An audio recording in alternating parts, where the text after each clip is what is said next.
Hello friends. तो आज की क्लास में हम लोग क्वालिटी मैनेजमेंट के जो रिमेनिंग एस्पेक्ट हैं उनको डिस्कस करते हैं। कल की लास्ट क्लास पर हम लोगों ने क्वालिटी एंड उसकी जो कैरेक्टरिस्टिक्स हैं उनको डिस्कस किया था, और क्वालिटी के रेफरेंस में जो फिलिप क्रॉस्बी महोदय का ओपिनियन था, या जो उनके अपने थॉट्स थे, या जो उनके अपने मेजर पॉइंट्स थे या रिकमेंडेशंस थे, उसको हमने पढ़ा, जो उन्होंने अपनी बुक क्वालिटी इज फ्री के अंतर्गत बताया था। आज हम लोग क्वालिटी की डायमेंशंस को जरा डिस्कस करते हैं, और फिर उसके बाद हम क्वालिटी कंट्रोल और क्वालिटी एश्योरेंस के बारे में बात करेंगे। तो आज की क्लास हम लोग स्टार्ट करते हैं और देखते हैं कि जो क्वालिटी है, यानी जिसे हम सुटेबिलिटी या fitness for use and excellence of performance कहते हैं, वो क्या होती है, उसकी क्या क्या डायमेंशंस होती हैं, क्या उसकी विमाएं होती हैं। तो सबसे पहले आज हम लोग समझते हैं डायमेंशंस ऑफ क्वालिटी, यानी गुणवत्ता की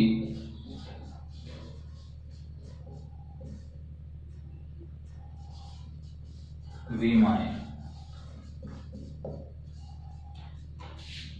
क्योंकि इन्हीं चीजों को मिलाकर के ही हम क्वालिटी, जो कि एक कॉग्निटिव डायमेंशन है, उसको या उसके एलिमेंट्स को हम समझ सकते हैं। तो डायमेंशंस कह लीजिए, या इसको कंपोनेंट ऑफ क्वालिटी कह लीजिए। क्लियर? हम इसी को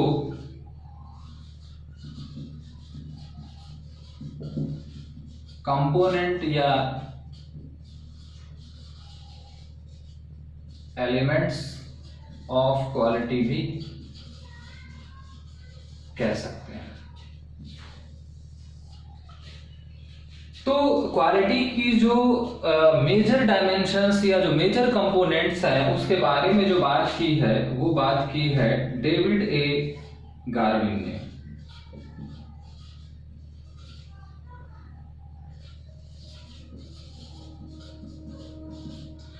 और ये क्या है?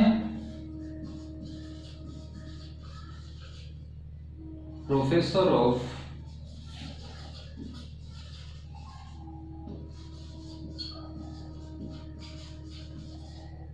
Business school. इन्होंने, यानी डेविड ए गार्विन महोदय ने, जो क्वालिटी की डायमेंशंस बताई है, जो कंपोनेंट्स बताए हैं, उन्होंने इसकी 8 पॉइंट्स बताए हैं या 8 कंपोनेंट्स बताए हैं। अब वो 8 कंपोनेंट्स हैं क्या, जरा हम उनको एक एक को देखते हैं। तो सबसे पहला है परफॉर्मेंस।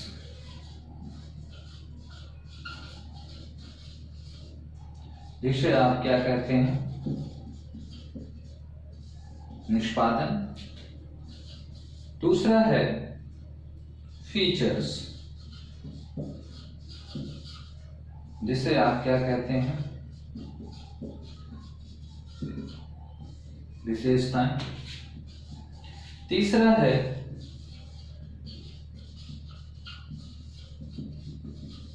रिलायबिलिटी, यानी विश्वसनीयता।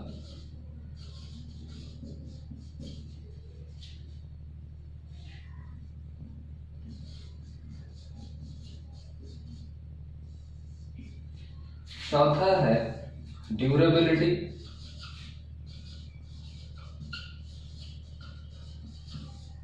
जिसको हम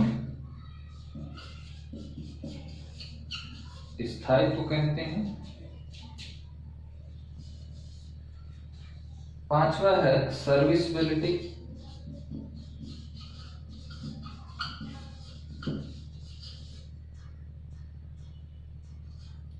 जिसको हम उपयुक्तता कहते हैं।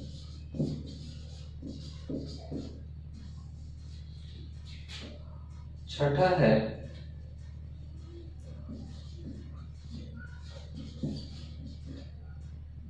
एस्थेटिक, जिसे हम सौंदर्य कहते हैं।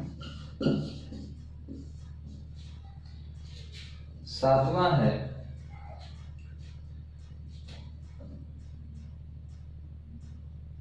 कन्फॉर्मेंस,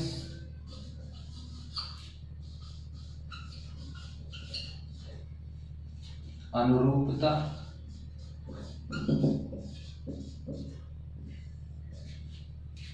और जो आठवां तत्व है वो है परसीव्ड क्वालिटी, यानी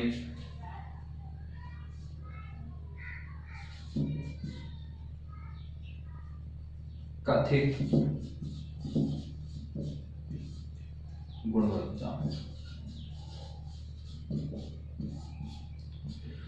तो ये 8 कंपोनेंट्स बताए हैं गार्विन महोदय ने। अब ये जो कंपोनेंट्स हैं, इन 8 कंपोनेंट्स को जरा हम समझते हैं। तो परफॉर्मेंस से लेकर के परसीव्ड क्वालिटी से ही, यानी इन 8 तत्वों को मिला करके ही एक गुणवत्ता मुख्य रूप से बनती है या क्वालिटी बनती है। अब क्वालिटी का जो पहला एलिमेंट है या डायमेंशंस है वो परफॉर्मेंस। परफॉर्मेंस का मतलब है क्या? परफॉर्मेंस का मतलब है प्राइमरी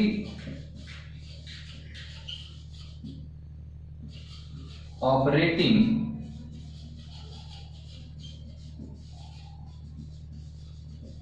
कैरेक्टरिस्टिक्स ऑफ प्रोडक्ट और सर्विस। चूंकि जब हम गुणवत्ता की बात करते हैं तो या तो उसका संबंध उत्पाद या किसी वस्तु से या सेवा से या सामान या सेवा से होता है। तो परफॉर्मेंस का मतलब है कि जो प्राइमरी हमारी ऑपरेटिंग कैरेक्टरिस्टिक्स हैं वो होती हैं जब भी हम कोई सामान बनाते हैं या कोई हम सेवा देते हैं, तो उसकी जो प्राथमिक विषय जो उसके एट्रीब्यूट्स होते हैं, 2 तरह की चीजें होती हैं किसी भी सर्विस में या प्रोडक्ट में। एक उसके प्राइमरी एट्रीब्यूट्स होते हैं या उसके सेकेंडरी। तो हम इसको प्राइमरी ऑपरेटिंग कैरेक्टरिस्टिक्स या एट्रीब्यूट्स भी कह सकते हैं। तो किसी भी वस्तु या सेवा के जो प्राथमिक गुण होते हैं या प्राथमिक संक्रियात्मक गुण होते हैं, उसको ही हम निष्पादन या परफॉर्मेंस का नाम देते हैं। और ये एट्रीब्यूट्स की खास बात होती है कि ये मेजरेबल होते हैं। क्लियर?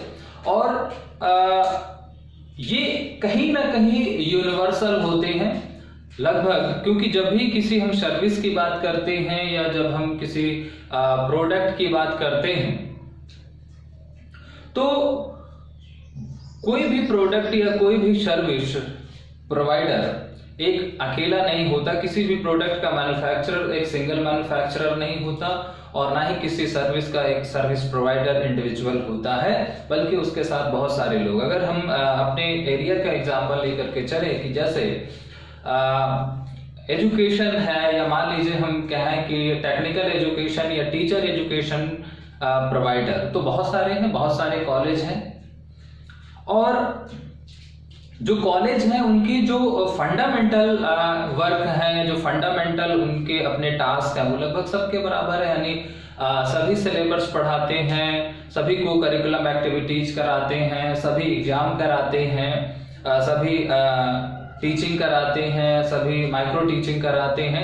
तो अगर हम टीचर इंस्टीट्यूशंस की या टीचर्स ट्रेनिंग इंस्टीट्यूशंस की बात करें तो बहुत सारे टीचर्स ट्रेनिंग इंस्टीट्यूट हैं, लेकिन उन सारे टीचर्स ट्रेनिंग इंस्टीट्यूट्स में जो एक कॉमन बात निकल करके आ रही, जो यूनिवर्सल है, अर्थात जो सभी में है, जो मेजर चीजें हैं, जो मुख्य चीजें हैं, जो सभी में समान रूप से लागू होती हैं, एक्चुअल में वही उस प्रोडक्ट या उस सर्विस की परफॉर्मेंस कहलाती है। और ये संख्या में कम ज्यादा हो सकता है। किसी के यहाँ जो परफॉर्मेंस है वो 10 पॉइंट में है। खास बात ये है कि ये परफॉर्मेंस के अंतर्गत जितने भी एट्रीब्यूट्स या कैरेक्टरिस्टिक्स रखी जाती हैं वो सारी की सारी मेजरेबल होती हैं, इसलिए हम इनकी संख्या, तो मान लीजिए कोई प्रोडक्ट है तो उसके जो परफॉर्मेंस कंपोनेंट परफॉर्मेंस एट्रीब्यूट्स हैं वो 8 हैं या 10 हैं। हो सकता है कि कोई 8 बना कर रखा हो, कोई 10 बना करके रखा हो, और ये कहीं ना कहीं उस इंस्टीट्यूशंस के अंदर ये सारी चीजें रिटन फॉर्म में होती हैं। ये एक तरीके का उसका अपना एक स्टैंडर्ड होता है सेट ऑफ फीचर्स का। क्लियर? तो परफॉर्मेंस समझ में आ रही है? तो जब भी हम क्वालिटी की बात करते हैं तो सबसे पहले परफॉर्मेंस आता है। परफॉर्मेंस क्या होता है? किसी भी प्रोडक्ट या सर्विस का जो प्राइमरी कैरेक्टरिस्टिक्स या प्राइमरी एट्रीब्यूट्स होता है वो कहलाता है। आप एग्जाम्पल के तौर पर किसी भी चीज की बात करें, जैसे रॉ मटेरियल, अगर हम किसी प्रोडक्ट की बात करेंगे तो प्रोडक्ट लगभग सभी का क्या होगा, जैसे अगर हम टूथपेस्ट की बात करें तो टूथपेस्ट में जो रॉ मटेरियल है लगभग क्या है, सभी लोग वही इस्तेमाल कर रहे होंगे। जो उसकी प्रोसेसिंग है लगभग वैसी तरीके से कर रहे हैं। हाँ, हो सकता है उसकी मशीन अलग अलग इस्तेमाल कर रही हो, लेकिन जो उनकी प्रोसेसिंग का तरीका है या चीजें हैं वो लगभग समान तरीके के हैं। तो वो जो इसका मतलब है कि परफॉर्मेंस के अंतर्गत जितनी भी कैरेक्टरिस्टिक्स हम कंसीडर करते हैं वो कहीं ना कहीं यूनिवर्सल नेचर की होती हैं। और दूसरी बात कि इसमें जितनी भी कैरेक्टरिस्टिक्स या एट्रीब्यूट्स कंसीडर किए जाते हैं या होते हैं वो सारे के सारे मापनीय या मापन योग्य रहते हैं या होते हैं। क्लियर? आप इसका एग्जाम्पल एजुकेशन सेक्टर्स में लेकर के चलें। जैसे हम किसी कोचिंग की बात करें तो हर कोचिंग क्या है, अब नेट की कोचिंग की बात करें या यूजीसी नेट की कोचिंग की बात करते हैं तो जितने भी ट्यूटोरियल्स या कोचिंग है सभी लोग यूजीसी नेट का क्या पढ़ा रहे हैं, सिलेबस पढ़ा रहे हैं। सभी क्लासेस चला रहे हैं, सभी एक टाइम कंज्यूम कर रहे हैं, सभी एक फीस ले रहे हैं। ये सारी चीजें हैं जो लगभग सभी में एक समान रूप से लागू होती हैं। तो ये this is a part of performance. अब हम आते हैं फीचर्स के बारे में। फीचर्स क्या होता है, यानी ये कौन सा कंपोनेंट है। फीचर्स के बारे में कहा गया है, यानी गार्विन महोदय कहते हैं कि features is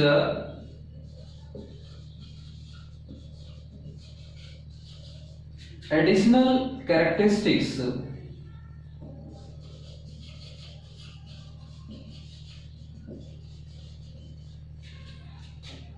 of product or service that enhance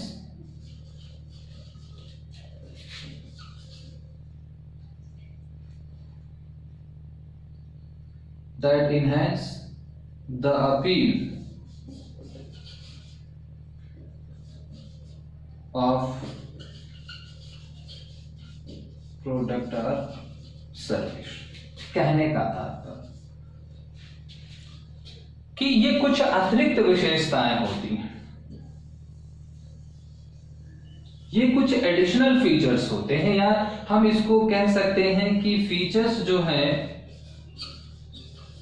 वो एक तरीके की सेकेंडरी कैरेक्टरिस्टिक्स होती हैं किसी भी प्रोडक्ट या सर्विस की। यानी जो परफॉर्मेंस है, परफॉर्मेंस हमारा प्राइमरी फीचर है, कैरेक्टरिस्टिक्स है, और फीचर्स को हम क्या कहते हैं, सेकेंडरी कैरेक्टरिस्टिक्स या सेकेंडरी एट्रीब्यूट्स होते हैं। तो परफॉर्मेंस हमारा प्राइमरी एट्रीब्यूट्स है और जो फीचर्स है हम उसको सेकेंडरी एट्रीब्यूट्स या सेकेंडरी कैरेक्टरिस्टिक्स या द्वितीयक विशेषताएं कह सकते हैं, द्वितीयक गुण कह सकते हैं। अब किसी भी प्रोडक्ट या सर्विस में इन द्वितीयक जो गुण होते हैं, इनका इंपॉर्टेंस या इनका महत्व क्या होता है। उन्होंने कहा कि additional characteristics of product and service that enhance the appeal of product and service, मतलब जो उस प्रोडक्ट या सर्विस के प्रति कस्टमर्स का अपील है, ये हम कह सकते हैं enhance the appeal of product और सर्विस इन कस्टमर, या ये सेकेंडरी ना होकर appeal of enhance the appeal of product and service into the customer कह सकते हैं इसको। तो फीचर्स का यानी विशेषताओं से तात्पर्य उन द्वितीय गुणों से है जो किसी भी उत्पाद या सेवा की ग्राहकों के बीच जो मांग है या जो उसका की जो अपील है या जो उनका एक तरीके से रिक्वेजिशन है उसको इंक्रीज करता है या इनहैंस करता है या उसको बढ़ाता है। कहने का तात्पर्य कि किसी भी उत्पाद अथवा सेवा से संबंधित वो अतिरिक्त विशेषताएं या वो द्वितीयक विशेषताएं जो उस उत्पाद या उस सेवा की ग्राहकों के बीच जो मांग है, ग्राहकों के बीच जो आकर्षण है, ग्राहकों के बीच जो उस सेवा के प्रति तत्परता है, उसमें वृद्धि करे या उसको बढ़ाए। अब इसको एक एग्जाम्पल के तौर पर हम देख सकते हैं। मान लीजिए कि हम एक सर्विस सेक्टर का ही एग्जाम्पल लें, तो जैसे कि मान लीजिए हम कोचिंग की बात करें, एजुकेशन के संबंध में कोचिंग है, आप एक सर्विस प्रोवाइडर हैं, आपकी कुछ क्या है परफॉर्मेंसेस हैं, कुछ प्राइमरी आपके फीचर्स हैं।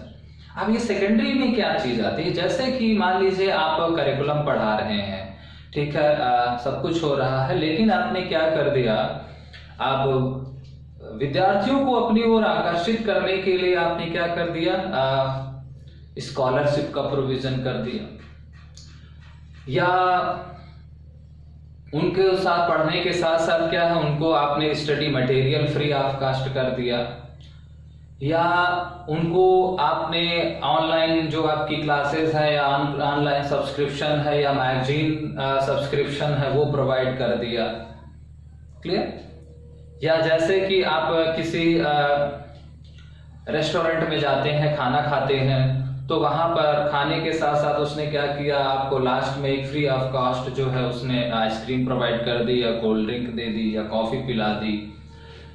या हम किसी प्रोडक्ट के रेफरेंस पे बात करते हैं, तो जैसे आप कहते हैं ना कि डिस्काउंट मिलना या ऑफर आ जाना, तो ये क्या है, दिस इज सेकेंडरी एट्रीब्यूट्स। अब इनके साथ इनकी एक खास बात क्या है, इनकी खास बात ये है कि ये परमानेंट नहीं होते, ये हम समय समय पर बदलते रहते हैं, और साथ ही चूंकि जब ये स्थायी स्वरूप के नहीं होते तो ये लिखित नहीं होते, ये बहुत व्यवहारिक और according to demand of market या अकॉर्डिंग टू सिचुएशंस इनको हम एग्जीक्यूट या अप्लाई करते हैं अपने प्रोडक्ट या सर्विस में।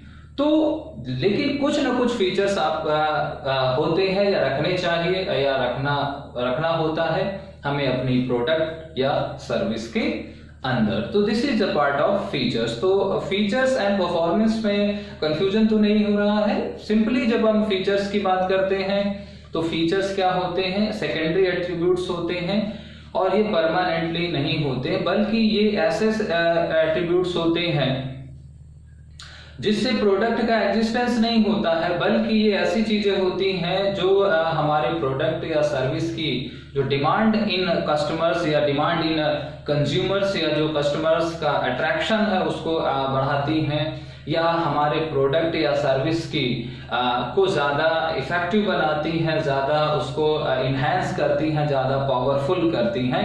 लेकिन ये परमानेंट नहीं होती, बल्कि ये थोड़ा सा एक्सपेरिमेंटल होती हैं। टाइम टू टाइम इसको मैन्युफैक्चरर या सर्विस प्रोवाइडर चेंज करता रहता है या बदलता रहता है। जबकि परफॉर्मेंस के अंतर्गत जो होती हैं वो हमारे प्राइमरी एट्रीब्यूट्स या प्राइमरी कैरेक्टरिस्टिक्स होती हैं, और इन्हीं कैरेक्टरिस्टिक्स से कहीं ना कहीं हमारे प्रोडक्ट या सर्विस का एग्जिस्टेंस क्रिएट होता है, ये परमानेंट होती हैं, लेकिन ये यूनिवर्सल होती हैं। जबकि फीचर्स हमारे यूनिवर्सल नहीं होते हैं। कोई किसी तरीके का फीचर रख रहा है, कोई किसी तरीके का फीचर रख रहा, लेकिन परफॉर्मेंस सबकी जो है वो सेम रहती है। हाँ, अब परफॉर्मेंस मेजरेबल होती है, जो जितने ज्यादा परफॉर्मेंस कंपोनेंट्स मेंटेन कर लेता है उसका प्रोडक्ट उतना ही इफेक्टिव या उसकी सर्विस उतनी ही इफेक्टिव या अट्रैक्टिव हो जाती है। तो परफॉर्मेंस यूनिवर्सल होते हैं, परमानेंट होते हैं, साथ ही इनसे ही प्रोडक्ट या सर्विस का एग्जिस्टेंस होता है। फीचर्स एडिशनल एट्रीब्यूट्स होते हैं, ये सर्विस या प्रोडक्ट्स को इनहैंस करते हैं कस्टमर्स के बीच, या उसकी डिमांड को बढ़ाते हैं, आकर्षण को बढ़ाते हैं, लेकिन ये यूनिवर्सल नहीं होते, ना ही ये मेजरेबल होते हैं। अर्थात टाइम टू टाइम इन्हें मैन्युफैक्चरर या सर्विस प्रोवाइडर चेंज करता रहता है। जैसे मान लीजिए कोई कोचिंग वाला है, उसने कोई ऑफर दिया कि भाई दीपावली है, अभी इतने से इतने बीच के बीच एडमिशन लेंगे तो इतने % जो है आपको रिबेट मिल जाएगी, इतने % फीस में छूट चल रही है। ये सारी चीजें आप देखते हैं, या मॉल्स वगैरह में आप देखते हैं कि फेस्टिव सीजन में तमाम तरीके का डिस्काउंट आता है। वो हमेशा नहीं रहता, कभी डिस्काउंट रहा या कभी कुछ रहा, फीचर्स रहा कि भाई आप इतने की शॉपिंग करें तो इतना नेक्स्ट टाइम आपको पॉइंट्स मिलेगा, ये फ्री है। तो इन सारी चीजों से आप बहुत परिचित हैं। बस समझना था कि क्वालिटी के रेफरेंस में इन चीजों को हम किस डायमेंशन के अंतर्गत रखते हैं। अब आते हैं हम रिलायबिलिटी पर, विश्वसनीयता पर। वैसे तो विश्वसनीयता का मतलब आप समझते हैं, कंसिस्टेंसी की बात की जाती है, कंसिस्टेंसी इन स्कोर्स की बात करते हैं जब हम मेजरमेंट में बात करते हैं, लेकिन यहां पर भी कंसिस्टेंसी की बात है, यहां पर भी कंटिन्यूएशंस की बात है, लेकिन यहां पर continuation of performance over a period of time की बात होती है। कहने का तात्पर्य, रिलायबिलिटी का मतलब क्या है? Consistency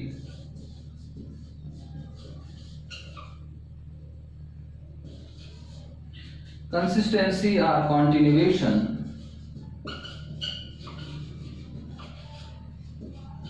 in performance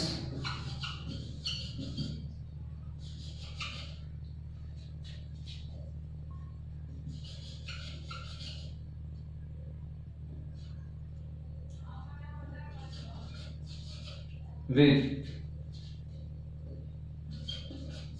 over a period of time. कहने का तात्पर्य, अगर किसी प्रोडक्ट या किसी सर्विस का जो निष्पादन है वो एक निश्चित समय तक लगातार बना रहता है, मान लीजिए कि कोई चीज है, कोई प्रोडक्ट है या कोई सर्विस है, उसके जो प्राइमरी, आपकी परफॉर्मेंस का मतलब आपने समझा, यानी जो प्राइमरी उसकी कैरेक्टरिस्टिक्स हैं, अगर उन प्राइमरी कैरेक्टरिस्टिक्स को हम लगातार अपने प्रोडक्ट में या अपने सर्विस में मेंटेन रखते हैं, लगातार उनको बनाए रखते हैं, तो फिर यही रिलायबिलिटी ऑफ क्वालिटी कहलाती है। उदाहरण के लिए मान लीजिए एक टीचर है, जब उसने पढ़ाना स्टार्ट किया या जब उसने अपनी टीचिंग स्टार्ट की तो उस समय वो बहुत लेबोरियस था और अपने टॉपिक्स को वेल प्रिपेयर्ड करके पढ़ाता था, स्टूडेंट्स के सारे डाउट्स क्लियर करता था और उन्हें किसी भी तरीके का क्वेश्चंस जो है वो पूछने की एक अपॉर्चुनिटी देता था या एक फ्रीडम देता था। लेकिन जैसे जैसे कुछ समय बीता या नॉलेज चेंज हुआ, उसने अपने नॉलेज को अपडेट नहीं किया। जबकि टीचर्स नॉलेज क्या है, एक टीचिंग का एक प्राइमरी एट्रीब्यूट्स है, लेकिन अब उसने अपने नॉलेज को या अपने सब्जेक्ट नॉलेज को उसने इंप्रूव नहीं किया। तो जाहिर सी बात है कि जो उसका जो स्टूडेंट सेटिस्फैक्शन लेवल है वो धीरे धीरे कम होता चला जाएगा, क्योंकि प्रारंभ में वो टीचर पढ़ करके आता था और उसके पास उस टॉपिक की लेटेस्ट नॉलेज होती थी, जिससे वो अपने स्टूडेंट्स की ओवरऑल क्यूरियोसिटीज को सेटिस्फाइड कर लेता था। लेकिन अब कुछ समय बीतने के पश्चात उस नॉलेज में या उस टॉपिक के नॉलेज में कुछ इंक्रीजमेंट आया है, कुछ चेंजमेंट्स आया है, या कुछ परिवर्तन हुआ है, लेकिन वो टीचर ने अपनी उस नॉलेज को अपडेट नहीं किया, बल्कि अपने पूर्वत ज्ञान से ही या अपनी पास्ट नॉलेज से ही वो अपनी टीचिंग करता रहा, तो क्या स्टूडेंट्स का सेटिस्फैक्शन लेवल पास्ट या प्रीवियस टाइम की अकॉर्डिंग बना रहेगा? नहीं बना रहेगा, क्योंकि अब उसे अपने नॉलेज को अपडेट करने की जरूरत थी, लेकिन अब उसने नहीं किया। तो एक शिक्षक है जो निश्चित सतत रूप से, या एक इंस्टीट्यूशंस है जो करिकुलम में नए नए चेंजमेंट्स आ रहे हैं, जो सर्विस सेक्टर में, एजुकेशन सेक्टर्स में सरकार के द्वारा जो पॉलिसीज बनाई जा रही है, उनको वो कॉन्टिन्यूअस जो है अडॉप्ट करता जा रहा है, तो उसका जो परफॉर्मेंस है वो परफॉर्मेंस कंटिन्यू बना रहेगा, क्योंकि मेजर चीजें जो है वो बदल रही हैं, तो वो बहुत ग्रहणशील है, बहुत परिवर्तनशील है और समय के साथ अपने को बदलता जा रहा है। यही बात प्रोडक्ट के रेफरेंस में भी है कि कोई व्यक्ति है, एक मैन्युफैक्चरर है, जब उसने सामान को बनाना स्टार्ट किया तो उस समय वो सामान बड़ा इनोवेटिव था, तात्कालिक था, और उसके पास जो उत्पादन की तकनीक थी या जो प्रोसीजर्स था उसका वो लेटेस्ट था, इसलिए उसका प्रोडक्ट बिक रहा था। लेकिन समय के साथ उस प्रोडक्ट्स की फीचर तमाम एट्रीब्यूट्स में चेंजमेंट्स आया, कस्टमर्स की डिमांड बढ़ी या उनकी जो रिक्वायरमेंट्स है उनमें वेरिएशन आया, तो उस मैन्युफैक्चरर ने ग्राहकों की जो परिवर्तित होती जरूरतें हैं, उन जरूरतों के अनुसार अपने उस उत्पाद की, अपने उस प्रोडक्ट की कैरेक्टरिस्टिक्स को बदला नहीं, तो उसका प्रोडक्ट क्या हो जाएगा, आउट ऑफ मार्केट हो जाएगा और फिर उसकी सेल घट जाएगी। तो यहां पर क्या है, रिलायबिलिटी का मतलब है consistency in performance over a period of time. कहने का तात्पर्य है कि अगर कोई वस्तु या कोई सेवा के निष्पादन में निरंतरता या एक रेगुलरिटी या एक कंसिस्टेंसी मेंटेन रहती है या एक संगतता बनी रहती है, तो इस संगतता को ही हम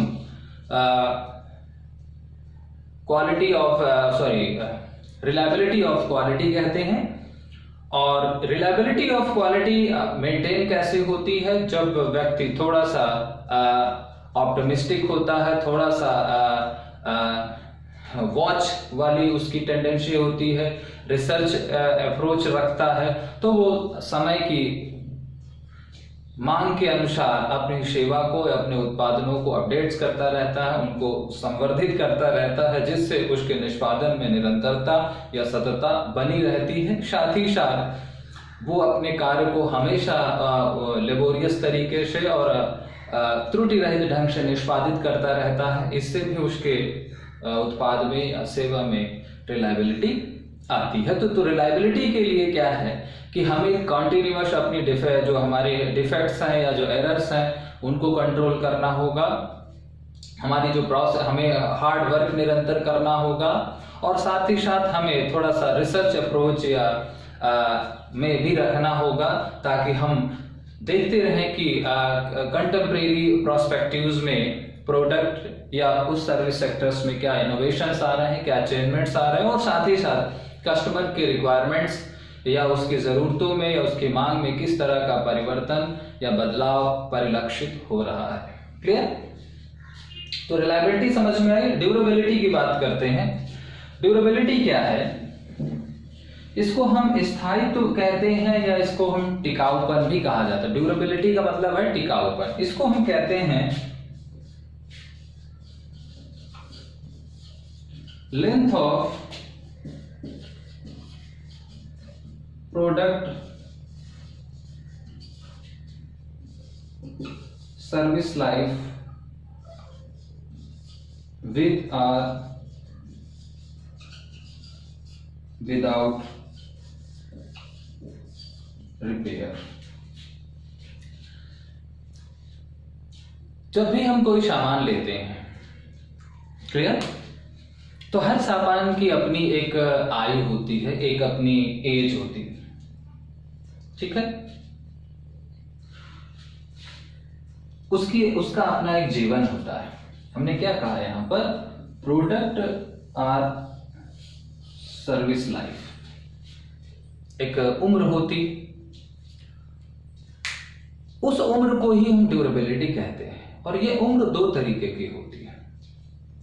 एक उम्र वो होती है कि जब हम सामान लाए तो वो सामान बिना किसी त्रुटि के या बिना किसी रिपेयरिंग के या मरम्मत के यानी कॉन्टिन्यूअस वो परफॉर्मेंस दे रहा है या यूज कर रहे हैं, यूजफुल है, यूटिलाइज किया जा रहा है। और एक फिर वो है कि भाई उसमें कुछ तकनीकी खामी आई और फिर हमने उसको थोड़ा सा मेंटेनेंस कराया या उसकी रिपेयरिंग कराई और फिर रिपेयरिंग के बाद हमने उसका फिर से रीयूज स्टार्ट किया।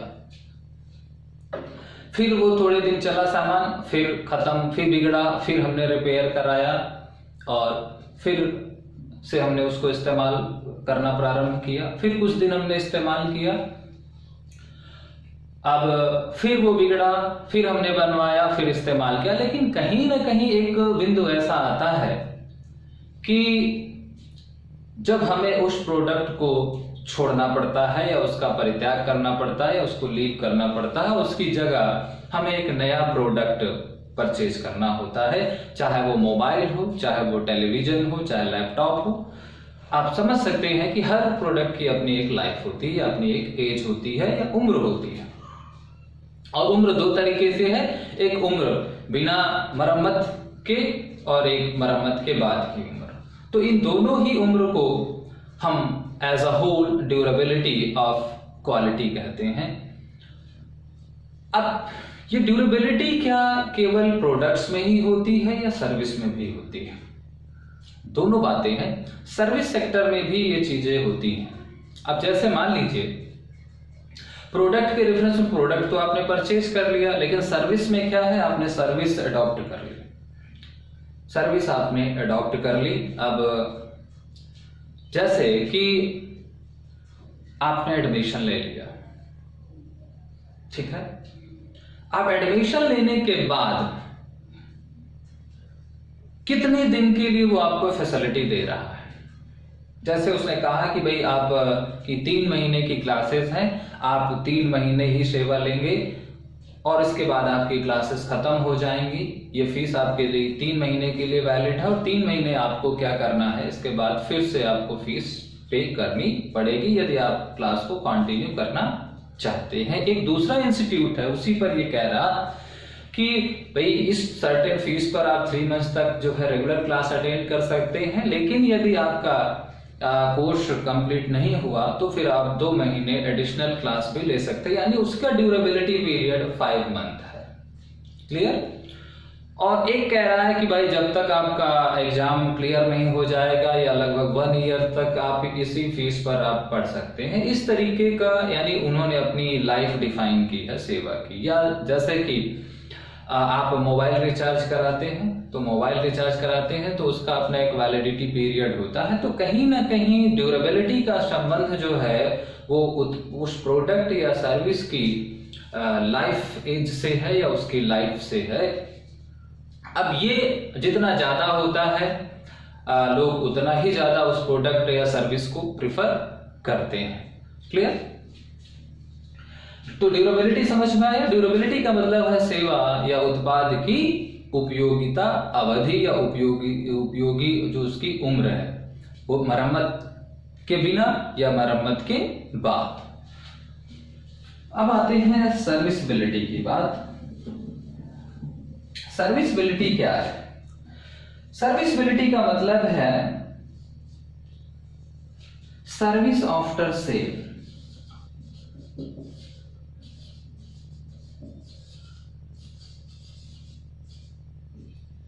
यानी बिक्री के बाद की सेवा। आप इस टर्म से भी जो है बहुत भली भांति परिचित हैं आज के संदर्भ में, जिसे आप वारंटी कहते हैं या गारंटी कहते हैं। आप जब भी किसी प्रोडक्ट को लेकर के जाते हैं तो आप कहते हैं ना कि अगर इसमें कोई खामी आए तो क्या ये रिप्लेसमेंट हो जाएगा, क्या इसकी वारंटी कितनी है।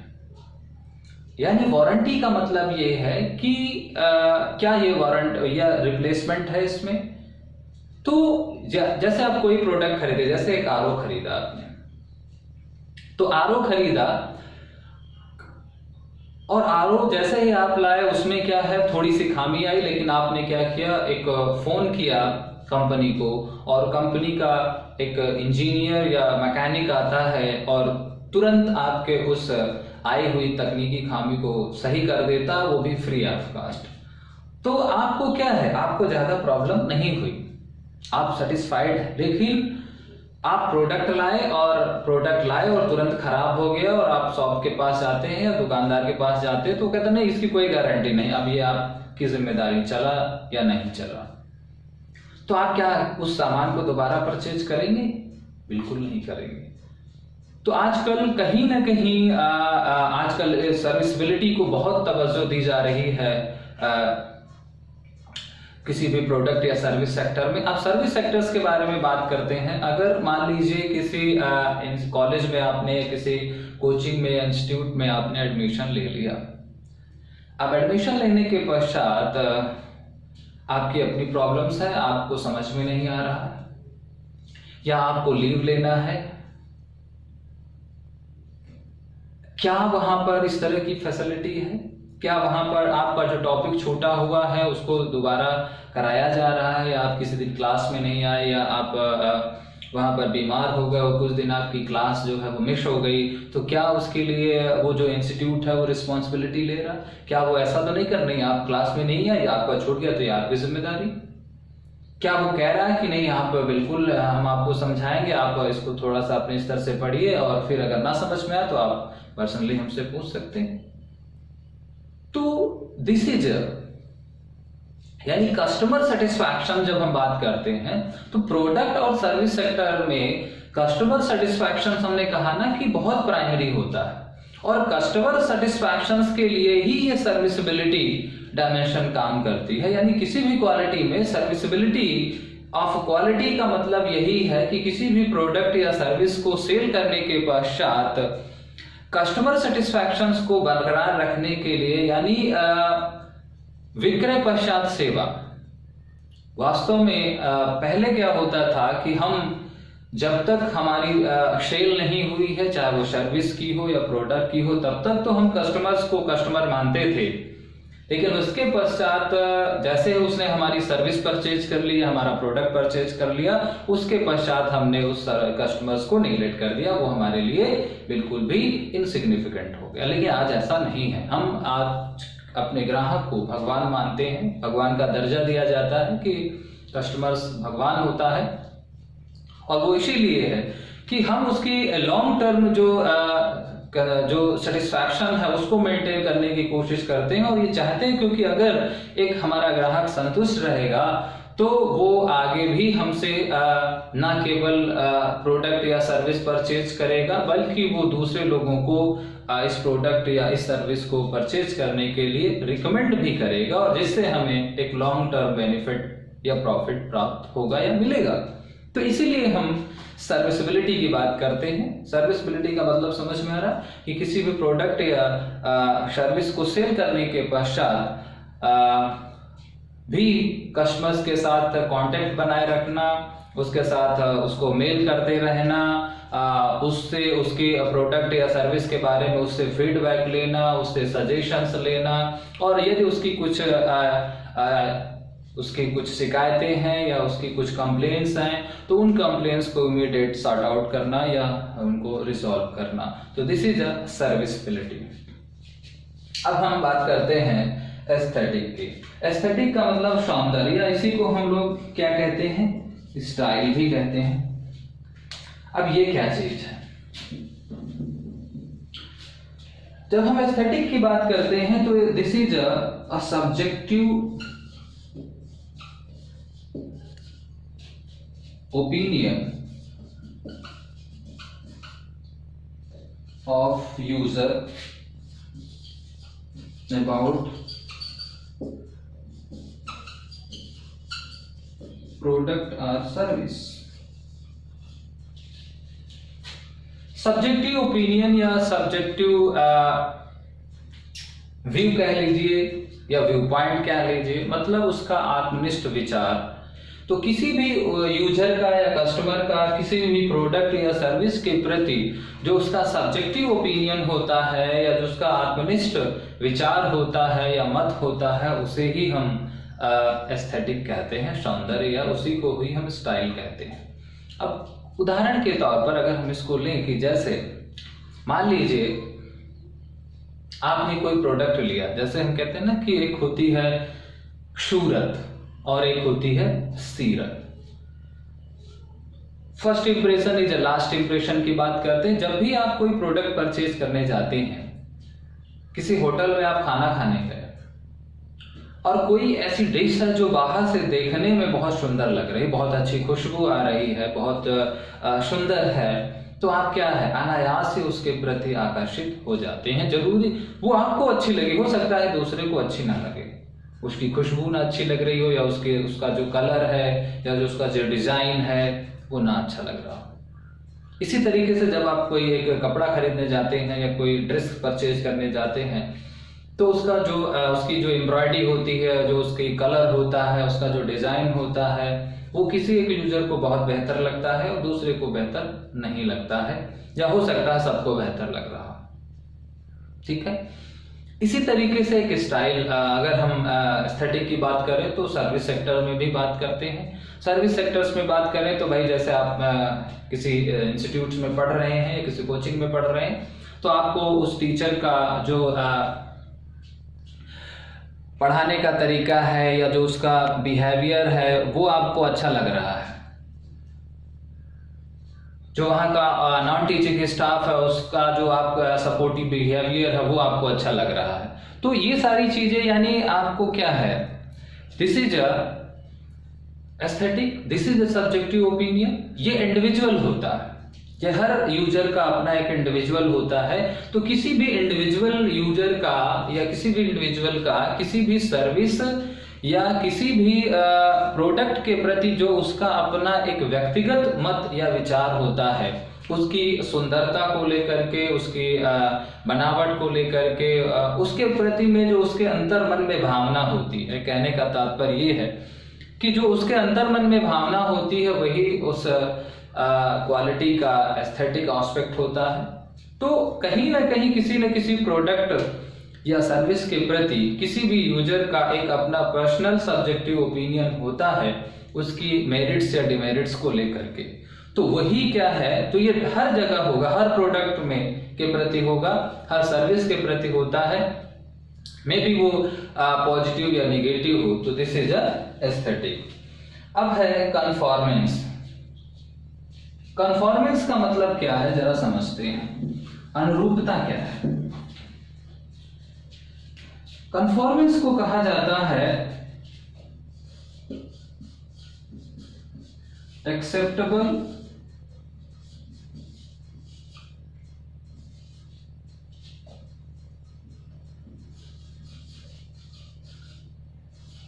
tolerance range of user about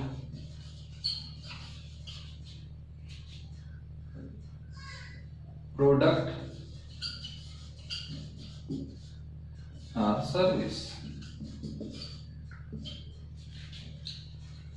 tolerance का मतलब है सहनशीलता और एक्सेप्टेबल का मतलब है स्वीकार। हर चीज की अपनी एक स्वीकार्यता की या सहनशीलता स्वीकार्यता की अपनी एक सीमा होती है। तो एक्सेप्टेबल टॉलरेंस रेंज या लिमिट ऑफ यूजर, रेंज या लिमिट भी कह सकते हैं। अब इसको आप कैसे समझेंगे? जाहिर सी बात है, एक जो प्रोडक्ट मैन्युफैक्चरर होता है या जो सर्विस प्रोवाइडर होता है वो अपनी तरफ से बेस्ट करने की कोशिश करता है। वो चाहता है कि उसका उत्पाद दुनिया का सर्वश्रेष्ठ उत्पाद हो। या एक सर्विस प्रोवाइडर है, उसकी भी ये सेवा होती है कि वो इस अपनी सेवा को उत्कृष्टतम या एक्सीलेंस रूप में प्रोवाइड करे।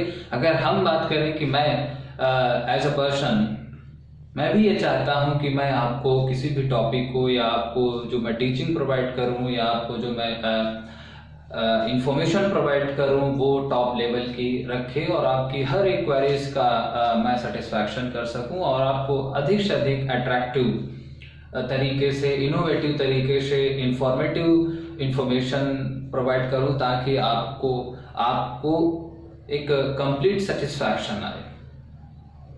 ठीक है, नॉर्मली हर सर्विस प्रोवाइडर या हर मैन्युफैक्चरर यही कोशिश करता है, लेकिन कहीं ना कहीं उससे उसके कार्यों में या उसके एफर्ट्स में कुछ ना कुछ कमी या कुछ ना कुछ एरर्स या डिफेक्ट्स आ ही जाते हैं। मे बी वो डेलिबरेटली हो या कॉन्शियस लेवल पर हो या अनकॉन्शियस लेवल पर हो, वर्कर्स के द्वारा किए गए हों या मैनेजमेंट्स के द्वारा किए गए हों, कहीं ना कहीं किसी न किसी की खामी की वजह से कहीं ना कहीं कुछ ना कुछ कमी या त्रुटियां हो ही जाती हैं किसी भी प्रोडक्ट में या सर्विस में। लेकिन हर प्रोडक्ट में खामी होती है, हर प्रोडक्ट में हर सेवा में कुछ ना कुछ कमी या त्रुटि रहती है, कुछ कमियां होती हैं। लेकिन उन कमियों इन त्रुटियों के बावजूद भी उसको किस स्तर तक स्वीकार कर लिया जाए, इसको एक उदाहरण से आप समझते हैं। जैसे आपकी कोई एक प्रोडक्ट परचेज करने गए, मान लीजिए एक कपड़ा एक ड्रेस परचेज करने गए आप। अब जब आपने ड्रेस परचेज की तो वो ड्रेस आपको बहुत पसंद आई, बहुत अच्छी लगी, लेकिन जब आप उस ड्रेस का इंस्पेक्शन कर रहे थे या उसकी जांच कर रहे थे तो आपने देखा कि उस ड्रेस का एक जो धागा है वो उखड़ा हुआ है या वो बाहर निकला हुआ है। जाहिर सी बात है वो एक डिफेक्ट्स है उस प्रोडक्ट में। तो आप क्या करेंगे? क्या उस एक धागे की निकले होने की वजह से आप उस ड्रेस को छोड़ देंगे? शायद अगर वो ड्रेस आपको पसंद है तो शायद उस धागे को आप काट कर निकाल देंगे और उसके बावजूद भी उस ड्रेस को आप परचेज करके घर लाएंगे। लेकिन जब आपने देखा कि एक जगह वो कपड़ा कटा ही हुआ है, धागा भी निकला हुआ है, ठीक है, कई जगह आपको डिफेक्ट्स दिख रहे हैं, तो आप क्या करेंगे? कितनी भी वो ड्रेस पसंद होगी लेकिन आप उसको छोड़ आएंगे, क्योंकि आपकी जो टॉलरेंस रेंज है, जो एक्सेप्टेबल टॉलरेंस रेंज है उस प्रोडक्ट के बारे में, वो रेंज क्रॉस हो गई। ये हर किसी की अपनी अलग अलग होती है, किसी भी प्रोडक्ट के बारे में या सर्विस के बारे में। जैसे आपने किसी इंस्टीट्यूट में एडमिशन लिया, मान लीजिए हमारी ही कोचिंग यानी आपने एक फास्ट ट्रैक में एडमिशन लिया। अब फास्ट ट्रैक एडमिशन में आपने एडमिशन लिया, अपना आपका एक मार्केट रिसर्च था या फास्ट ट्रैक का अपना एक कमिटमेंट्स था, उसके बारे में आपके पास एक जो इंफॉर्मेशन थी उसके बिहाफ पर फिर जब आपने पर्सनली विजिट किया तो उसके आधार पर एक आपने परसेप्शन बनाया और उसके आधार पर आपने एनरोलमेंट करा लिया। अब एनरोलमेंट कराने के पश्चात आपने कहा कि भाई हम डेमो क्लास लेंगे, और डेमो क्लास में जब आपने लिया तो वो चीज़ें जब आपने वहाँ पर कही तो आप से जो कमिटमेंट था या जो आपको कहा गया था और जो वहाँ पर आपने वास्तविक रूप में देखा, आप उसमें जमीन आसमान का डिफरेंस देख रहे हैं। तो क्या करेंगे? क्या आप एडमिशन लेंगे या फिर वो जो 3 या 2 डेमो क्लास का कमिटमेंट किया गया या फैसिलिटी दी गई उसका इंतजार करेंगे? शायद अगर आपका जो टॉलरेंस रेंज था उस सर्विस के बारे में अगर वो क्रॉस नहीं हुआ होगा तो आप कंटिन्यू रखेंगे या उससे सेटिस्फाइड होंगे। लेकिन अगर वहां पर बहुत सारी आपको खामियां मिल रही हैं तो आप क्या करेंगे? यदि आपने एडमिशन ले भी लिया है तो आप कहेंगे अगले दिन से कि हम सर हमारी फीस वापस करिए, अब हम नहीं पढ़ना चाहते, हमें समझ में नहीं आ रहा, या हमें जो लगा वो यहाँ पर है ही नहीं, हमसे झूठ बोला गया। तब आप रिफ्यूज कर देते हैं, तब आप उस चीज को कैंसिल कर देते हैं या उस सर्विस से अपने आप को विड्रॉ कर लेते हैं या फिर दोबारा उस सर्विस को आप परचेज नहीं करते हैं। तो किसी भी सर्विस या किसी भी प्रोडक्ट को परचेज या यूज करने की यूजर की अपनी एक एक्सेप्टेबल टॉलरेंस लिमिट होती है और उसको ही हम कन्फॉर्मेंस कहते हैं। ये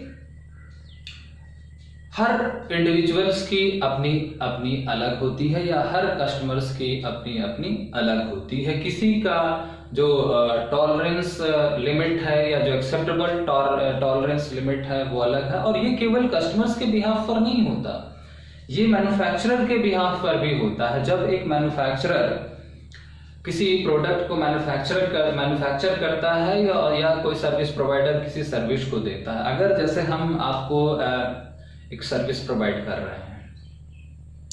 तो हमारा अपना एक स्टैंडर्ड्स है, हमारा अपना एक नॉर्म्स है, और अगर हमें ये लग रहा है कि हमारी जो सर्विस है उस नॉर्म्स के अप टू द मार्क्स या उसके ऊपर नहीं है या उससे बिलो है, तो कहीं ना कहीं या तो हम उस सर्विस के लिए आपसे क्षमा मांगेंगे और उस सर्विस को फ्री ऑफ कास्ट आपको दोबारा देंगे, या फिर उसको नेक्स्ट टाइम हम बहुत अच्छे से बेहतर बनाने की या उसको कंपनसेट करने की कोशिश करेंगे। या इसी तरीके से अगर एक मैन्युफैक्चरर है और उसने कुछ सामान का उत्पादन कराया, तो सामान को वो सेल करने से पहले उसका इंस्पेक्शन कराता है, उसका एक जांच कराता है, और उस जांच में अगर उसकी त्रुटियां बहुत ज्यादा मिली तो उस सामान को वो मार्केट में भेजता ही नहीं, बल्कि वो उसको वापस कंपनी में भेज देता है या फिर से उसको फैक्ट्री में वापस कर देता है, या फिर उसका रेट कम करके जो है डिफेक्टिव कैटेगरी में रख करके उसकी एक सेल लगा देता है। बहुत सारे आपने देखा होगा कि शहरों में डिफेक्टिव प्रोडक्ट्स की एक क्लियरेंस सेल लगती है, जहां पर उस प्रोडक्ट का जो रेट है वो काफी कम करके बेचा जाता है और उसमें फिर बता दिया जाता है कि भाई इस प्रोडक्ट में ये खामी थी या ये जो फिनिश्ड प्रोडक्ट है इसमें ये डिफेक्ट्स हैं। तो वो जो एक यानी क्राइटेरिया होता है किसी भी चीज को इन या आउट करने का, तो इन आउट करने का यानी वही जो इन आउट करने का क्राइटेरिया है वही है कंफॉर्मेंस। और ये इन आउट का जो क्राइटेरिया है ये दोनों के लिए होता है, ये कस्टमर के लिए भी होता है और ये मैन्युफैक्चरर के लिए भी होता है।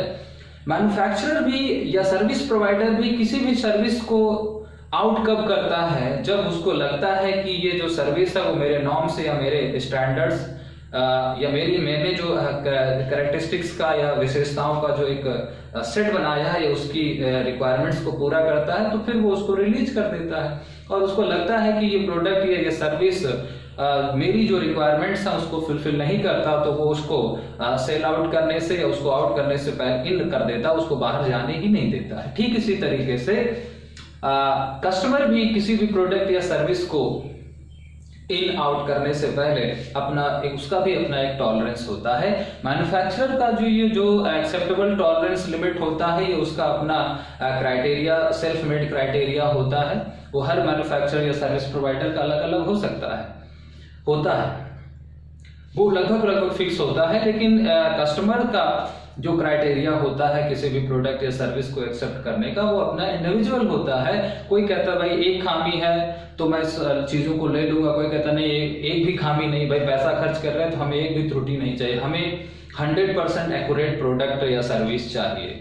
कोई कहता नहीं चलो ठीक है मानवीय त्रुटि है, कुछ नहीं हुआ तो हुआ, हर चीज के। तो ये आप एक व्यवहारिक जीवन में अपनी प्रैक्टिकल लाइफ में आपने अनुभव किया होगा कि कभी कभी किसी चीज को लेकर के आप इतना संजीदा होते हैं कि उसमें एक भी यानी 0.01 की भी त्रुटि आपको एक्सेप्टेबल नहीं होती, लेकिन कहीं कहीं पर आप 2% या 3% के एरर पर भी उस चीज को एक्सेप्ट कर लेते हैं, उस प्रोडक्ट या सर्विस को एबल कर लेते हैं। तो समझ में आया कन्फॉर्मेंस का मतलब, अनुरूपता का मतलब क्या है। यहाँ पर अनुरूपता का मतलब है किसी भी सेवा या उत्पाद की स्वीकार जो है सहनशीलता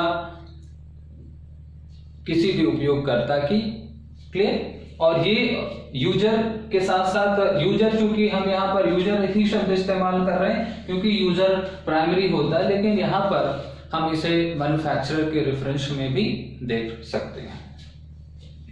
अब होता है परसीव्ड क्वालिटी के बारे में बात करते हैं। परसीव्ड क्वालिटी का मतलब क्या है, यहाँ पर जरा इसको समझते हैं।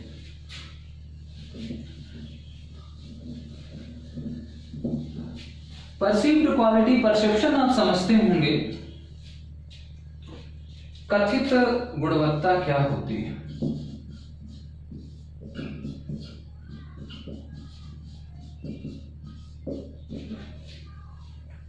इसको कहा जाता है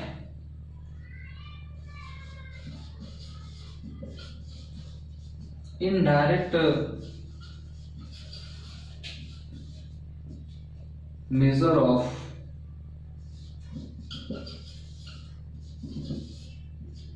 क्वालिटी ऑफ प्रोडक्ट और सर्विस। होता क्या है, perception is not always true या रियल, एक बात कही जाती है, एक कोटेशन है कि perception is not always real, यानी हमेशा जो हमारा प्रत्यक्षीकरण है वो वास्तविक नहीं होता है। अब इसका मतलब क्या है? परसेप्शंस का मतलब है कि जब भी हम किसी भी चीज को अपनी आंखों से देखते हैं, यानी हमारी जो कॉन्शियस है वो किसी प्रेजेंट सिचुएशन में किसी भी पॉइंट पर जब कंसंट्रेट होती है, तो जो अटेंशन जब हम करते हैं किसी भी प्रोडक्ट या सर्विस पर या किसी भी फिनोमिने पर, तो अटेंशन करने से जो उससे मीनिंग प्रोड्यूस होता है, किसी भी स्टिमुलस पर हमारी नजर गई और उस स्टिमुलस से हमको मीनिंग मिला, तो वो जो मीनिंग प्रोड्यूसिंग प्रोसेस होती है हमारे ब्रेन के अंदर, उसी को हम परसेप्शन कहते हैं। तो परसेप्शन क्या है? एक कॉग्निटिव प्रोसेस है, कॉन्शियस कॉग्निटिव प्रोसेस है, जिसके थ्रू हम किसी भी स्टिमुलस का मीनिंग अंडरस्टैंड करते हैं या मीनिंग डेवलपमेंट करते हैं या मीनिंग को हम समझते हैं या प्रोड्यूस करते हैं। जैसे कि आप ये वीडियो देख रहे हैं अपनी आंखों से, तो अब ये जो वीडियो है या जो वीडियो में हम लिख रहे हैं या जो आपके साथ जो हमारा एक कन्वर्सेशन हो रहा है या जो हमारी वॉइस चल रही है, इसको आप परसीव कर रहे हैं। परसीव क्या होता है? एब्स्ट्रैक्ट लेवल पर नहीं होता, वहां पर परसेप्शन नहीं चलता है, वहां पर इमेजिनेशन चलता है। तो जब हम मूर्त अवस्था में, मूर्त स्तर पर किसी भी उद्दीपक पर अवधान केंद्रित करने के पश्चात उससे कुछ अर्थ निकालते हैं, तो वही हमारा परसेप्शन कहलाता है। Perception is not always real. इसका मतलब यहाँ क्वालिटी में क्या, या यहाँ पर प्रोडक्ट या सर्विस के रेफरेंस में इसका क्या रिलेशन है, जरा समझिए। मान लीजिए जब आप किसी प्रोडक्ट को परचेज करने जाते हैं, ठीक है, तो उस प्रोडक्ट को आपने देखा, वो आपके सामने रियल फॉर्म में है, आप कपड़ा है उसको उलट पलट रहे हैं, सब कुछ देख रहे हैं, ठीक है, वहां पर आपको सब कुछ लग रहा सही, उसका क्वालिटी भी है, उसका फैब्रिक भी अच्छा है, कलर भी अच्छा है, सब कुछ अच्छा है, तो क्या आप उसको परचेज कर लेते हैं? इसका मतलब ये है नहीं परचेज करते हैं।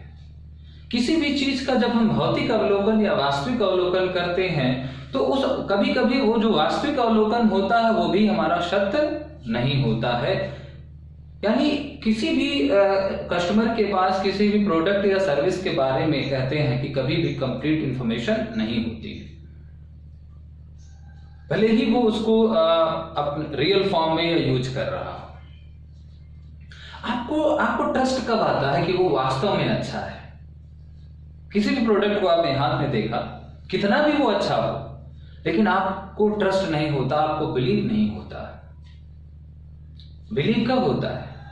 बिलीव तब होता है जब कोई एक सेलिब्रिटी आता है और उसको टेलीविजन पर प्रमोट कर जाता है, यानी वो एडवर्टाइज होता है, उसकी होल्डिंग होती है, उसकी ब्रांडिंग होती है, उसका एक गुडविल होता है, तब आपको बिलीव हो जाता है। तब आपने उस चीज को देखा कि वो अच्छा है, और ये तो इसका प्रोडक्ट है, ये तो टाइटन की घड़ी है इसलिए अच्छी होगी, ये रिबॉक का शूज है इसलिए अच्छा होगा, लेकिन ये बेकार होगा, भले ही वो उससे कितना भी बेहतर क्यों ना। तो यानी हर प्रोडक्ट या सर्विस की अपनी क्या होती है? अपनी एक रेपुटेशन होती है, या उसकी अपनी क्या होती है? गुडविल होती है, और यही है उसका परसीव्ड क्वालिटी। बात समझ में आ रही है? तो हर क्वालिटी की, हर प्रोडक्ट की या हर सर्विस की अपनी एक गुडविल या रेपुटेशन होती है। ये दिस इज अ की of perceived quality. Perceived quality में केवल एडवर्टीजमेंट नहीं आता, इमेज नहीं आती है, बल्कि इसका जब हम कोई व्यक्ति उपयोग किए होता है, कोई व्यक्ति ने उस सामान को उपयोग किया। अगर हम एक एग्जांपल के तौर पर लें, जैसे कि मान लीजिए फास्ट ट्रैग के बारे में ही बात कर लेते हैं। भाई फास्ट ट्रैग के बारे में आपने विजिट किया फास्ट ट्रैग के ऑफिस, वहां पर लोगों से मिले, वहां से बातचीत की, फिर आपने पढ़ा, लेकिन आपको अभी भी ट्रस्ट नहीं हो रहा है कि क्या हम एडमिशन लें या ना लें। लेकिन जब आप ये देख रहे हैं कि फास्ट ट्रैक बहुत दिनों से इस सेक्टर में अपनी सर्विस प्रोवाइड कर रही है, इसके बहुत सारे जो सेटिस्फाइड स्टूडेंट्स हैं, आपका उनसे भी कांटेक्ट हुआ, आपने उनसे भी फीडबैक लिया, या किसी और व्यक्ति ने आपको रिकमेंड किया, या आपने एडवर्टीजमेंट देखा इलेक्ट्रॉनिक मीडिया पर या आउटडोर मीडिया या प्रिंट मीडिया पर, तो कहीं ना कहीं आपको इन सारी चीज़ों से एक ट्रस्ट डेवलप होता है। और फिर उसी ट्रस्ट को और ये ट्रस्ट जो होता है, ये ट्रस्ट कहीं ना कहीं आपको अपील करता है उस प्रोडक्ट या सर्विस पर को परचेज करने के लिए। तो ये इनडायरेक्ट मेजर कहलाता है, अर्थात एक अप्रत्यक्ष मापन होता है किसी भी गुणवत्ता, किसी भी प्रोडक्ट या सर्विस की गुणवत्ता का। और ये जो इनडायरेक्ट मेजर होता है, ये कैसे होता है? ये होता है एडवर्टीजमेंट से, ये होता है किसी व्यक्ति की एडवर्टाइजिंग से, या किसी व्यक्ति की रिकमेंडेशन से, या अपने प्रीवियस एक्सपीरियंस से। पहले हमने किसी कंपनी का एक प्रोडक्ट इस्तेमाल किया और उससे हम बहुत संतुष्ट हैं, तो फिर हमारा ट्रस्ट, अगली बार जब हम उस कंपनी का प्रोडक्ट परचेज करने जाते हैं तो हमारे मन में दुविधा नहीं रहती है, तो हम आंख बंद करके उस कंपनी का प्रोडक्ट दोबारा लेकर के आते। लेकिन जब पहली दफा हमने उस कंपनी का उस प्रोडक्ट को लिया तो हम बहुत सशंकित थे, ये बहुत हमारे अंदर एक घबराहट थी, पता नहीं चलेगा नहीं चलेगा। ये है कि जब हमने उस चीज को इस्तेमाल किया, उपयोग किया, तो उसके बाद फिर हमें विश्वास हो गया। तो अगली बार हम क्या कर रहे हैं, आंख बंद करके उसको जो है प्रोडक्ट को परचेज कर रहे हैं और सर्विस को जो है हम परचेज कर रहे हैं। तो उस समय वो क्या है, एक इनडायरेक्ट मेजर है। तो किसी भी प्रोडक्ट या सर्विस की जो रिपुटेशन या गुडविल होती है, एक्चुअल में वही उसकी परसीव्ड क्वालिटी कहलाती है। और ये कैसे बनती है, ये धीरे, ये अचानक नहीं आती है। ध्यान रखें कि परसीव्ड क्वालिटी का जो डेवलपमेंट होता है बहुत लॉन्ग टर्म में होता है, बहुत धीरे धीरे होता है। इसीलिए आप देखें कि बहुत सारे ऐसे सामान हैं जो बहुत समय से अपने, जैसे कि भाई सोनी है या पैनासोनिक है, तो जब हम इनके HP है, जब इनके प्रोडक्ट खरीदते हैं तो आंख बंद के खरीदते हैं। लेकिन कोई नई कंपनी आती है, भले ही उसका प्रोडक्ट कितना अच्छा हो, लेकिन हम उस पर ट्रस्ट नहीं करते, बिलीव नहीं करते, और फिर हम उसको परचेज करने से कतराते हैं। लेकिन अगर किसी ने हमें जो है किसी तरीके से परचेज करा दिया और हम उसको इस्तेमाल कर लिया और फिर हमें उसकी अच्छाइयाँ बुराइयाँ पता हो जाती, तो फिर हमारा एक अपना एक उसकी रेपुटेशन बन जाती है। तो मार्केट वैल्यू जिसे हम कहते हैं, ठीक है। तो यही एक्चुअल में क्या होती है, जो रेपुटेशन या गुडविल है, इसी को अगर हम समझें तो यही क्या है, मार्केट वैल्यू होती है। और मार्केट वैल्यू क्या होती है, जब आप कॉन्टिन्यूअस परफॉर्मेंस बनाए रखते हैं, लगातार हार्डवर्क करते रहते हैं, आपका जो सर्विस है या प्रोडक्ट है वो लोगों के ज़रूरतों को, जो उनकी स्टेटेड एंड एम्प्लॉयड नीड्स होती हैं, उनको कॉन्टिन्यूअस फुलफिल करता रहता है, उनकी सारी रिक्वायरमेंट्स उससे पूरी होती रहती हैं, तो धीरे धीरे ये जो रेपुटेशंस है या जो मार्केट वैल्यू है, ये बनने लगता है। और फिर ये कहीं ना कहीं आपके प्रोडक्ट या सर्विस की ग्रोथ में, या उसकी जो कॉन्टिन्यूअस ग्रोथ है, या आपके इंस्टीट्यूशन से आपके बिजनेस की ग्रोथ को एक बहुत पुशअप करता है। तो किसी भी बिजनेस या किसी भी संस्थान या किसी भी सेवा की एक दीर्घकालिक निरंतर प्रगति के लिए उसकी एक मार्केट वैल्यू या उसकी रेपुटेशंस का पॉजिटिव होना बहुत ज़रूरी है। और अगर वो चीज़ें बेहतर हैं तो पॉजिटिव रेपुटेशंस बनेगी, अगर वो चीज़ें आपकी बेहतर नहीं है तो फिर एक नेगेटिव रेपुटेशंस या गुडविल होगी, और फिर वो कहीं ना कहीं आपको नुकसान पहुंचाएगी। तो मित्रों, आज हम लोगों ने डायमेंशन ऑफ क्वालिटी के बारे में बात की, और जिसमें हमने डेविड गार्विन की 8 उन बिंदुओं के बारे में चर्चा की जो उन्होंने बताई थी। वो 8 मुख्य बिंदु में हर बिंदु के अंदर क्या क्या होता है, एक्चुअल में इनको समझना इसलिए ज़रूरी था ताकि क्योंकि गुणवत्ता के संदर्भ में इन शब्दों के जो निहितार्थ हैं, जो मंतव्य या अर्थ हैं, वो थोड़े से ज़्यादा विस्तृत और व्यापक हैं। क्योंकि जब हम परफॉर्मेंस शब्द की बात करते हैं तो परफॉर्मेंस का मतलब होता है निष्पादन, और निष्पादन का मतलब होता है कि हम एग्जीक्यूशंस की बात करते हैं, जबकि यहाँ पर थोड़ा सा इसका मीनिंग अलग था। फीचर्स का संबंध क्या है, serviceability, durability, reliability, aesthetic, conformance, perceived quality, ये सारी चीज़ें आपको पता होनी चाहिए। इसलिए हम लोगों ने इसको थोड़ा सा इत्मीनान से पढ़ा, विद एग्जाम्पल पढ़ा। तो आई होप आपको क्वालिटी का जो कॉन्सेप्ट है वो अब समझ में आ गया होगा, क्योंकि क्वालिटी का जो कॉन्सेप्ट है वो बेसिकली क्वालिटी के मीनिंग और क्वालिटी की डायमेंशन से बनता है। तो जब भी आप क्वालिटी की बात की जाए या कॉन्सेप्ट ऑफ क्वालिटी की बात की जाए, तो आप क्वालिटी का मीनिंग बताते हुए क्वालिटी के डायमेंशंस को एक्सप्लेन करेंगे, तो वो जो है एक्चुअली में आपका जो कॉन्सेप्ट ऑफ क्वालिटी है वो माना जाएगा या कंप्लीट होगा। तो अब तक हम लोगों ने इस यूनिट में केवल कॉन्सेप्ट ऑफ क्वालिटी को समझा है।